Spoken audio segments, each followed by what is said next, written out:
नमस्कार। अपना उत्तराखंड के इस वक्त के बुलेटिन के साथ मैं हूं अनुपम। प्रदेश की हर छोटी बड़ी खबरों को लेकर ऋषिकेश से सटे नरेंद्र नगर में खुलेआम सामूहिक नमाज पढ़ने का मामला सामने आया है, जिसको लेकर हिंदू संगठनों में रोष है। पुलिस ने बताया कि हिंदू संगठन के कुछ लोगों का आरोप है कि अब्दुल समद नाम का शख्स मौलवी बुलाकर सामूहिक रूप से नरेंद्र नगर में नमाज पढ़ाता है, जिसकी सूचना पर पुलिस टीम और हिंदू संगठन के लोग नमाज पढ़ाए जाने की वाली जगह पर पहुंचे, जहां अब्दुल को बाहर से आए लोगों के साथ सामूहिक रूप से नमाज कराए जाने को बंद करने के लिए कहा गया।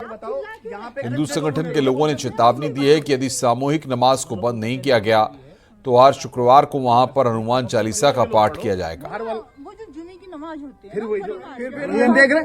तो हमारा भी मंगल का हनुमान चालीसा हुआ है, उसमें सब इकट्ठे होकर बोलने गए।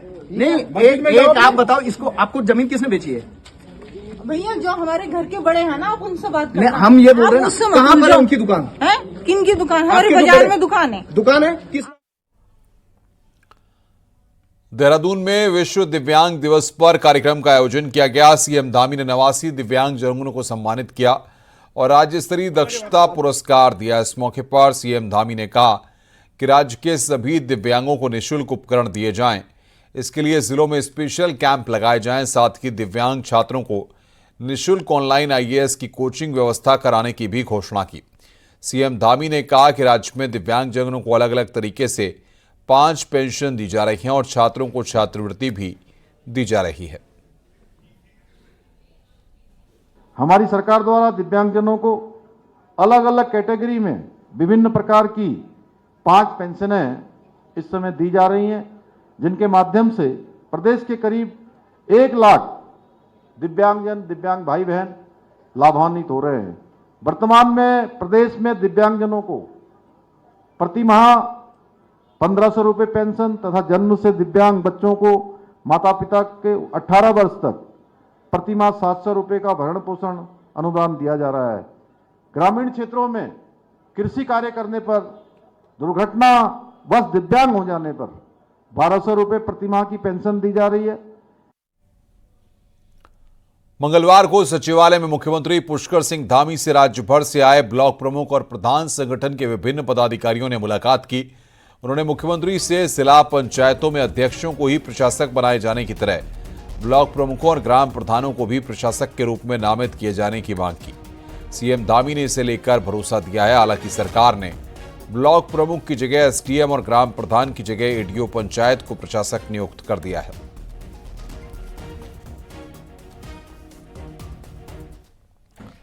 निवर्तमान जिला पंचायत अध्यक्षों को प्रशासक बनाया गया है, जिसे कांग्रेस पंचायती राज एक्ट का उल्लंघन बता रही है। वहीं प्रशासक का चार्ज संभाल चुके जिला पंचायत अध्यक्षों का कहना है कि एक्ट के तहत ही प्रशासक बनाए गए हैं। देहरादून के जिला पंचायत अध्यक्ष रही मधु चौहान ने फैसले को सही बताया। वहीं कांग्रेस नेता और जिला पंचायत अध्यक्ष रहे दीपक बिजलवान का कहना है कि यह एक्ट कांग्रेस सरकार के वक्त का है, इसमें जिला पंचायत के लिए व्यवस्था की गई है।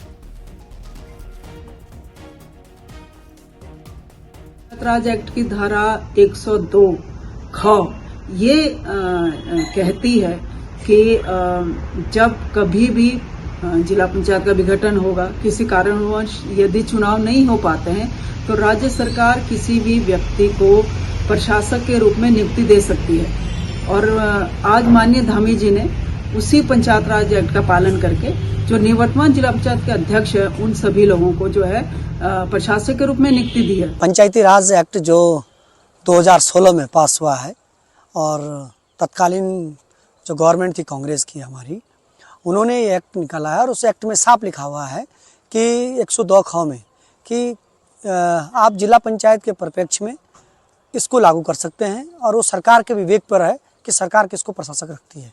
मैं वर्तमान सरकार का धन्यवाद देना चाहता हूं कि उन्होंने दलगत राजनीति से ऊपर उठकर पंचायती राज एक्ट का पालन किया है।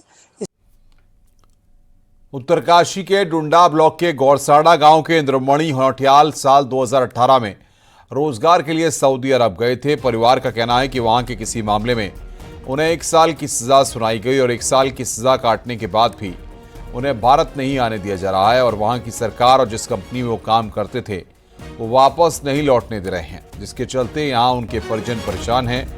परिजनों ने राज्य और केंद्र सरकार से गुहार लगाई है कि इंद्रमणि नौटियाल को जल्द ही स्वदेश लाया जाए। इसके लिए केंद्र और राज्य सरकार को पत्र भी लिखा गया है, लेकिन अभी तक कोई कार्रवाई नहीं की गई है।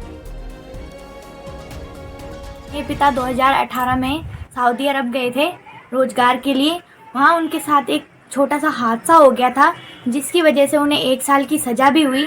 वो उन्होंने पूरी तरह से काट ली है, लेकिन अभी भी वहाँ की जो सरकार है वो उन्हें छुट्टी नहीं दे रही। उनका मालिक जो है वो उन्हें छुट्टी नहीं दे रहा है। तो सरकार से मेरी एक ही अपील है कि जल्द से जल्द इस मामले में कार्रवाई की जाए। बागेश्वर में बिजली कनेक्शन लेने में लोगों को भारी मुश्किलों का सामना करना पड़ रहा है। हालात ये हैं कि 1 साल से लोग बिजली कनेक्शन के लिए परेशान हैं, लेकिन समस्या का समाधान नहीं हो पा रहा। लोग आवेदन फॉर्म लेने से लेकर कनेक्शन के लिए विभाग के चक्कर काट रहे हैं। तो कुछ लोगों ने परेशान होकर बिजली के पोल से सीधा कनेक्शन ले लिया है। वहीं विभाग का कहना है कि बिजली मीटरों की भारी किल्लत चल रही है, जिसकी वजह से काफ़ी दिक्कतें आ रही हैं। ये 1 साल से अप्लाई कर रखा है बिजली विभाग वालों को मीटर लगाने के लिए, लाइट लगाने के लिए। दुकान में भी अंधेरा है, घर में भी अंधेरा है, मोमबत्ती जला के हम काम कर रहे हैं। अब ये बताओ कि अब ये बिजली विभाग वालों को कहाँ जाएं, आप किसके पास जाएं, हम की मीटर लगा दे, कनेक्शन लगा दे। घर मीटर की जितनी हमारी डिमांड है इस जिले की, उतने हमारा, क्योंकि यहाँ पे स्टोर सेंटर जो है वो अल्मोड़ा में है और उसका मेन स्टोर सेंटर हल्द्वानी में है, तो उतनी पर्याप्त मात्रा में मीटर नहीं मिल पा रहे हैं। इस बीच काफ़ी संख्या में ऐसे कनेक्शन हैं जिनमें कनेक्शन दिए जाने हैं और कुछ उपभोक्ताओं की शिकायतें भी हैं जिन पे खराब मीटरों के लिए चेक मीटर वगैरह हम लगाते हैं, उसके लिए भी कुछ मीटर की शॉर्टेज है। कई दशकों से संचार सेवा से महरूम बॉर्डर के गांव अब पूरी तरह मोबाइल नेटवर्क से जुड़ने जा रहे हैं। बीएसएनएल इसी साल के अंत तक सभी शैडो जोन में 4G सर्विस देने जा रहा है। देखिए हमारी रिपोर्ट।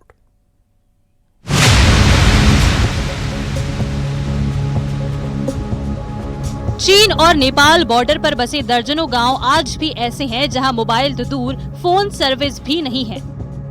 हालात ये हैं कि नेपाल से सटे इलाकों में भारतीय नागरिक नेपाली नेटवर्क के जरिए देश और दुनिया से जुड़ते हैं। नेपाली मोबाइल सर्विस भारतीयों को महंगी तो पड़ती ही है, साथ ही इससे राजस्व का भी नुकसान होता है। नेपाल बॉर्डर पर तो लोगों को नेपाली सिम से मदद मिल जाती है, लेकिन चाइना बॉर्डर पर बसी व्यास, दारमा और मिलम घाटी के दर्जनों गांव आदिम युग जैसा जीवन जीने को मजबूर हैं। जो नेपाल का टावर है नमस्ते का चलता है, उससे मतलब काम चला रहे हैं अपना, और यहाँ बीएसएनएल के कोई टावर नहीं है, और मतलब जिससे कि नेपाल की वजह से हमको बहुत सहायता मिल रही है। लेकिन अब बॉर्डर पर इन इलाकों के हालात पूरी तरह बदलने वाले हैं। बीएसएनएल के कुमाऊं के 4 पहाड़ी जिलों में 459 4G मोबाइल टावर खड़े कर दिए हैं। इनमें से 323 टावर कार्यदायी संस्था ने बीएसएनएल को सौंप दिए हैं। फिलहाल बीएसएनएल ने 277 टावरों में 4G सर्विस शुरू कर दी है, जबकि शेष बचे टावरों में इसी महीने के अंत तक 4G सर्विस शुरू हो जानी है। 4G सर्विस के लिए सबसे अधिक टावर चीन और नेपाल बॉर्डर पर लगाए गए हैं। ये सभी जो साइट्स हैं जो 4G सैचुरेशन की है, बहुत दूर दराज और नेपाल और इंडिया के बॉर्डर और इंडिया चाइना के बॉर्डर पे हैं, तो जहां अब बर्फबारी भी चालू होने लगी है, तो इस पर युद्ध स्तर पर कार्य चालू है। बॉर्डर इलाकों में बीएसएनएल, आईटीबीपी और एसएसबी की सभी बॉर्डर पोस्टों को मोबाइल से जोड़ने जा रहा है, जिससे देश की सुरक्षा में तैनात जवानों को भी खासी राहत मिलेगी। न्यूज़ 18 के लिए किशन जोशी के साथ विजय वर्धन उप्रेती की रिपोर्ट। नैनीताल प्रशासन ने जिले में नया लैंड बैंक तैयार करने का काम शुरू किया है। इसके लिए सभी पालिकाओं और जिला पंचायत क्षेत्रों में सरकारी जमीनों की नापजोख कर उसको कब्जे में लेने के निर्देश दिए गए हैं। इसके साथ ही जिन जमीनों पर कब्जा है उन जमीनों को भी खाली कर जियो सर्वे करने को कहा गया है। सभी स्टेक होल्डर्स को निर्देश है कि सरकारी प्रयोजन के लिए लैंड बैंक तैयार करें। ग्रामीण और शहरी क्षेत्रों में ऐसी भूमि जो राज्य सरकार के अभिलेखों में या नगर निगम नगर पालिका के अभिलेखों में सरकारी किसी भी एजेंसी के नाम पर दर्ज है, उसके फिजिकल वेरिफिकेशन की एक प्रक्रिया आरंभ करी गई है और उसके फिजिकल वेरिफिकेशन के बाद ऐसी लैंड जो हम तत्कालिक रूप से राज्य सरकार के पक्ष में अपने कब्जे में ले सकते हैं उसको लिया भी जा रहा है। हल्द्वानी में काफ़ी सारी लैंड राज्य सरकार के पक्ष में कब्जा धारकों से छुड़वाई भी गई। उत्तराखंड में 28 जनवरी से 14 फरवरी तक 38वें नेशनल गेम्स की मेजबानी करेगा। उत्तराखंड ओलंपिक एसोसिएशन इन खेलों की तैयारी में दिन रात जुटा हुआ है। पूरे देश से आने वाले खिलाड़ियों और मेहमानों के स्वागत की खास तैयारी हो रही है। रहने के साथ ही खाने का भी स्पेशल मेन्यू तैयार हो रहा है। विशेष तौर पर खिलाड़ियों और मेहमानों को उत्तराखंड के मोटे अनाज से बने प्रोडक्ट खिलाने की तैयारी है। फूड मेन्यू में उत्तराखंड के मोटे अनाज से तैयार जंगूरे की खीर, मड़ुए की रोटी मेहमानों को खिलाने की तैयारी है। अनाज उनको उसमें शामिल किया जाएगा। झुंगरे की खीर होगी, मड़वे की रोटियां होगी। इस तरीके का भोजन जो हमारा पहाड़ी भोजन होता है स्पेशली, और वो सब चीजें भी परोसने का काम किया जाएगा। योग गुरु स्वामी रामदेव का एक वीडियो इन दिनों चर्चा में है। हरिद्वार स्थित पतंजलि आचार्य कुलम में स्वामी रामदेव ने गधी का दूध निकालकर उसे पीने का वीडियो सोशल मीडिया पर पोस्ट किया था। वीडियो में स्वामी रामदेव खुद एक गधी का दूध निकालकर उसे पीते हुए नजर आ रहे हैं। रामदेव ने गधी के दूध को स्वास्थ्यवर्धक और टेस्टी बताया। रामदेव की इस पोस्ट पर लोग तरह तरह की प्रतिक्रिया दे रहे हैं।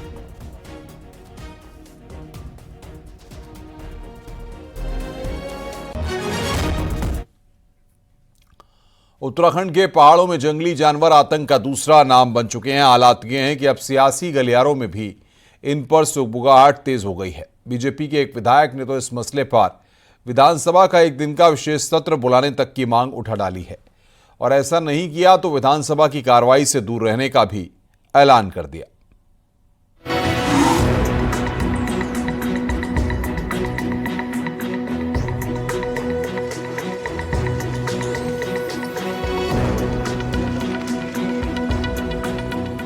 पिंजरे में कैद ये गुलदार मंगलवार को भीमताल क्षेत्र से पकड़ा गया।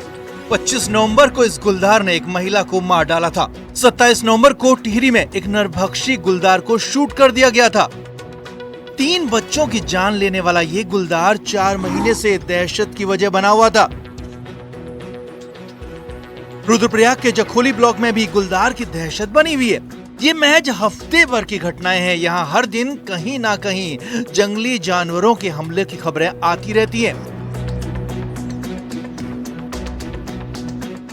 लैंसडौन से बीजेपी विधायक दिलीप रावत इससे खासे परेशान है। दिलीप रावत का कहना है कि जंगली जानवरों के हमलों को रोकने के लिए प्रभावी कदम उठाए जाने चाहिए। उन्होंने सरकार से इस पर चर्चा के लिए विधानसभा का एक दिन का विशेष सत्र बुलाने की मांग की है। हमारे लोग आतंकित हैं, गांव छोड़ के जा रहे हैं, इसलिए ये बहुत बड़ी समस्या है। और दूसरी तरफ जो हमारे विकास कार्य हैं वो वन्य अधिनियम के कारण अवरुद्ध पड़े हैं। तो इन्हीं मुद्दों के लेकर मैंने कई बार संज्ञान लिया है और माननीय मुख्यमंत्री मुझे आश्वस्त किया है कि मैं सत्र चलाऊंगा। तो मेरा उनसे यह है कि भाई अगर आप सत्र चलाएंगे तो आपका बहुत बड़ा योगदान इस प्रदेश के लिए होगा, और अगर नहीं चला पाओगे, कोई समस्या होगी, तो मैं असमर्थ रहूंगा सदन में जाने में। दिलीप रावत जिस लैंसडौन विधानसभा क्षेत्र से चुनकर आए हैं उसकी सीमा कॉर्बेट टाइगर रिजर्व से लगती हुई है। पिछले साल यहाँ के नैनीडांडा में बाघ ने 3 लोगों को मार डाला था। तब वन विभाग ने 3 बाघ पकड़े भी थे, लेकिन कुछ वक्त की शांति के बाद इस इलाके में अब चौथा बाघ दिखाई देने से लोग दहशत में हैं। संसदीय कार्य मंत्री प्रेमचंद अग्रवाल का कहना है कि सत्र बुलाना अपनी जगह है, लेकिन ये बात भी सच है कि इस समस्या का समाधान होना ही चाहिए। विशेष सत्र की जहाँ तक बात है तो अभी मेरे सामने कोई ऐसा विषय तो नहीं आया है, और मेरा ये मानना है कि सत्र होना अपनी जगह है, लेकिन इस समस्या का निदान तो होना ही चाहिए, और उसमें संज्ञान निश्चित रूप से वन मंत्री जी, माननीय मुख्यमंत्री जरूर ले रहे होंगे। उत्तराखंड में जंगली जानवर सबसे बड़ी समस्या बन चुके हैं, और हालात ये हैं कि वन विभाग के आंकड़ों से आप इसकी तस्दीक कर सकते हैं। वन विभाग का ऑफिशियल डेटा कहता है कि पिछले 24 सालों में जंगली जानवरों के हमलों में 1200 से ज्यादा लोगों की मौत हो चुकी है, जबकि 6000 लोग घायल हुए हैं। यही कारण है कि अब सियासी गलियारों में भी इसकी गूंज सुनाई देने लगी है। देहरादून से न्यूज़ 18 के लिए सुनील नवप्रभात की रिपोर्ट। पूर्व क्रिकेटर महेंद्र सिंह धोनी अपनी पत्नी साक्षी के साथ ऋषिकेश पहुंचे। यहां एक होटल में पहाड़ी गीतों पर जमकर थिरके। बताया जा रहा है कि धोनी वहां 2 दिन तक रुके और कुमाऊनी और गढ़वाली गीतों पर झूमते नजर आए, जिसका अब एक वीडियो सामने आया। धोनी एक निजी कार्यक्रम में 29 और 30 नवंबर को ऋषिकेश पहुंचे थे और 1 दिसंबर को वापस लौट गए थे।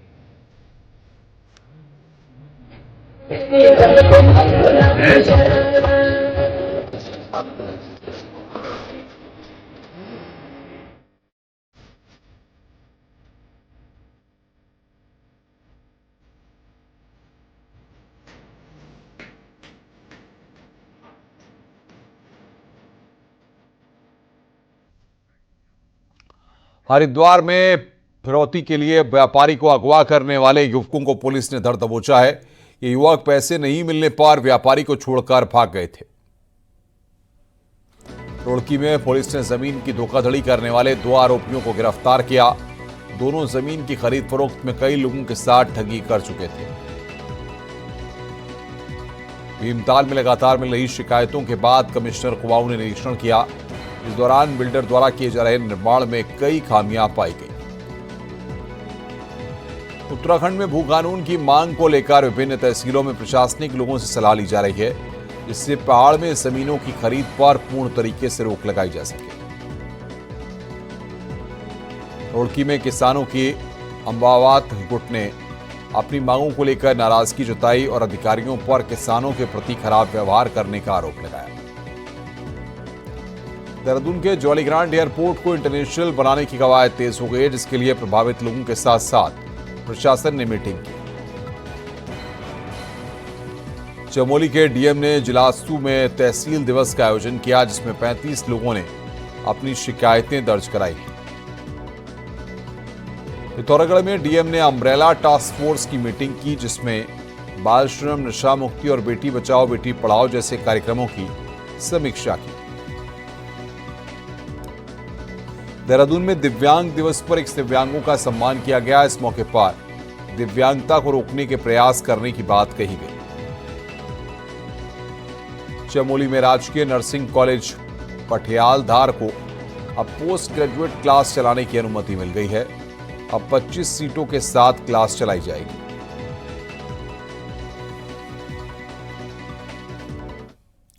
अल्मोड़ा में पर्यटकों की संख्या तेजी से बढ़ी है, जिसके चलते लोगों ने अपने घरों में होम स्टे बनाए, लेकिन इन होम स्टे की आड़ में बड़ा गड़बड़झाला भी सामने आया है।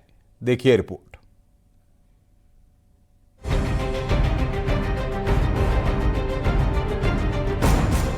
अल्मोड़ा के कसार देवी, जागेश्वर, मचखाली, सलट, मोहान, चौखुटिया, लमगड़ा समेत जिले भर में 425 होमस्टे रजिस्टर्ड हैं। लेकिन जब पर्यटन विभाग ने चेकिंग अभियान चलाया तो पता चला कि कई होटल और रिजॉर्ट ने अपना रजिस्ट्रेशन होम स्टे के तौर पर करा रखा है और होम स्टे की आड़ में धड़ल्ले से होटल और रिजॉर्ट चलाए जा रहे हैं। पर्यटन विभाग ने ऐसे होटल और रिजॉर्ट संचालकों को नोटिस दिया है और दोबारा रजिस्ट्रेशन के लिए कहा है। साथ ही बिना रजिस्टर्ड चल रहे होम स्टे संचालकों को भी नोटिस दिया गया है। लगभग 200 होम स्टेज ऐसे जिनका पंजीकरण रिन्यूअल नहीं था, तो उनका हमने अभी कैंसिलेशन किया है। प्लस जिनके द्वारा गेस्ट हाउस चलाए जा रहे थे या होटल चलाए जा रहे थे होम स्टे के नाम पे, उनको हमने लेटर के माध्यम से भी इन्फॉर्म किया है कि आप इसको गेस्ट हाउस में रजिस्ट्रेशन करें और होम स्टे से हटा के, तो उनको भी हमने अभी कैंसिलेशन में डाला है। पर्यटन विभाग के नोटिस के बाद होटल एसोसिएशंस भी एक्टिव हो चुके हैं और सभी होटल संचालकों से कहा है कि वो अपना रजिस्ट्रेशन होटल के तौर पे ही कराएं, जिससे विभाग के साथ पर्यटकों को भी कोई दिक्कत ना हो। वो अपने अपने फॉर्मेट में ही रजिस्ट्रेशन कराएं, उससे उनको असुविधा नहीं होगी और हमारे जो टूरिस्ट आते हैं बाहर से उनको भी असुविधा नहीं होगी। उनको जानने में ये फायदा मिल जाएगा कि भाई ये होम स्टे है, यहाँ पे हमें ये रेट मिलेंगे, ये होटल है हमें ये रेट मिलेंगे, रिजॉर्ट है ये रेट मिलेंगे। तो मैं सभी से अपील कर रहा हूँ कि सभी लोग अपने अपने फॉर्मेट में रजिस्ट्रेशन करवाएं। दरअसल होम स्टे पर सरकार कई तरह की छूट देती है, साथ ही कई सुविधाएं भी दी जाती हैं। इन्हीं का फायदा होटल और रिजॉर्ट के मालिक भी उठाने लगे और अपने होटल और रिजॉर्ट को होम स्टे में दिखा दिया। अब ऐसे में इन पर कड़ी कार्रवाई के साथ जुर्माना भी वसूल करना चाहिए, ताकि भविष्य में ऐसी हरकत दोबारा ना की जा सके। न्यूज़ 18 के लिए अल्मोड़ा से किशन जोशी की रिपोर्ट। देहरादून से बड़ी खबर आ रही है। दिल्ली से लौटकर सीएम पुष्कर सिंह धामी लगातार मीटिंग्स ले रहे हैं। आज भी काफी देर तक सचिवालय में ही सीएम धामी मौजूद रहे हैं। वहीं अभी भी सीएम धामी सचिवालय में ही मौजूद हैं और अधिकारियों और सरकार के रात्रि प्रवास को लेकर बातचीत कर रहे हैं। और बातचीत करने के लिए हमारे उत्तराखंड के एडिटर अनुपम त्रिवेदी इस वक्त हमारे साथ जुड़ गए हैं। अनुपम जी, इतनी रात का वक्त है और उसके बाद भी मुख्यमंत्री सचिवालय में ही दिल्ली से लौटने के बाद बैठकें कर रहे हैं, अधिकारियों के साथ मंत्रणा कर रहे हैं, क्या जानकारी आपके पास? जी अनुपम, देखिए आज मुख्यमंत्री पुष्कर सिंह धामी दिन में लौट के आए थे दिल्ली से। उसके बाद से वो लगातार कई डेलीगेशन से उन्होंने मुलाकातें करी हैं सचिवालय में। वो अपने ऑफिस में अभी भी बैठे हुए जब हम आपसे बात कर रहे हैं और लगातार ऑफिशियल्स के साथ मीटिंग ले रहे हैं, फाइलें निपटा रहे हैं। देखिए है क्या कि मुख्यमंत्री धामी ने बार बार इस बात को इंसिस्ट करा है कि उत्तराखंड में अधिकारी जो हैं वो 24/7 के मोड पर अलर्ट रहें। इस समय जो कार्य संस्कृति है उसमें बदलाव लाएं और इसी के अंतर्गत सरकार ने कुछ समय पहले निर्णय लिया है, सीएम ने उसको दोहराया है कि रात्रि प्रवास जो है, यानी कि जो अधिकारी जाएं और सरकार के मंत्री हैं वो जगह जगह जाएं, नाइट स्टे करें, लोगों के बीच में उनकी समस्याएं सुने, टाइम स्पेंड करें। तो उसी के तहत लगातार उन्होंने आज मीटिंग भी करी है अधिकारियों के साथ और किस तरीके से उसको स्मूथ तरीके से आगे को प्लान बढ़ाया जाए उस वक्त उसके बारे में बात हुई है। और आज जो ये सचिवालय में बैठे हैं उससे बहुत सा जो पेंडिंग काम भी है सरकार का या कुछ दिनों से जो फाइलें रह गई थी वो सब आज बहुत निपटाएंगे मुख्यमंत्री ने। लगातार वो इस समय भी मीटिंग्स कर रहे हैं और लगातार कुछ और चीजों पर भी बातें कर रहे हैं जो जानकारी मिल रही है और इस तरीके से वो लगातार एक मैसेज देने की कोशिश है कि अधिकारी 24/7 मोड पर लगातार काम करते रहे। अनुपम अनुपम जी, लेकिन सबसे बड़ी बात यह है कि जिस तरीके से ग्राउंड पर जो मैसेज जाना चाहिए, जाहिर तौर पर मुख्यमंत्री की सक्रियता, मुख्यमंत्री रात्रि वक्त में भी किस तरीके से कामों को लेकर सक्रिय हैं, अब ऐसे में बाकी मंत्री और जो अफसरशाही है वो इससे क्या सीख लेती है ये देखना होगा। बिल्कुल अनुपम, आपने ठीक बात कही कि यही मैसेज देने की कोशिश भी है। मुख्यमंत्री जब खुद इतनी रात तक सचिवालय में बैठे हैं तो एक मैसेज, बड़ा मैसेज जाता है कि जब प्रदेश के मुखिया फ्रंट फुट पे लगातार खेल रहे हैं और इस समय तक ऑफिस में हैं और आवाज में भी ऑफिस में हैं, तो ये संस्कृति बदलने की जरूरत है। और उत्तराखंड में जो लगातार एक बात वो बार बार कह रहे हैं मुख्यमंत्री कि भाई आप अधिकारियों से हर समय आप अलर्ट मोड पे रहिए, सिर्फ 10 to 5 वाले मोड से बाहर निकलिए। सिर्फ 5 बजे तक नौकरी है, 6 बजे तक नौकरी है, इस मोड से बाहर निकलने की जरूरत है और इसी के तहत एक बड़ा मैसेज है। अनुपम, बहुत बहुत शुक्रिया आपका हमारे साथ जुड़ने के लिए और बातचीत करने के लिए। रुक रहे हैं यहां पर ब्रेक के लिए, खबरों का सिलसिला लगातार जारी है।